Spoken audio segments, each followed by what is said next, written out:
செய்து பூஜிக்கும் பக்தி அதிலும் உன்னை காணலாம். பசி என்று தன் முன் வந்து கையேந்தி கேட்கும் போது தன் உணவை தந்தால் கூட உன்னை காணலாம். உன்னை காண பல கோடி இங்கு வாரி இறைக்கிறார்கள். எளிதாக உன்னை சேர இங்கு யாரு நினைக்கிறார்கள். அலங்காரம் அதில் நீ இல்லை, அகங்கார மனதில் இல்லை.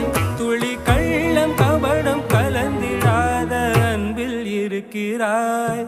உணர்ந்தேன் உனையே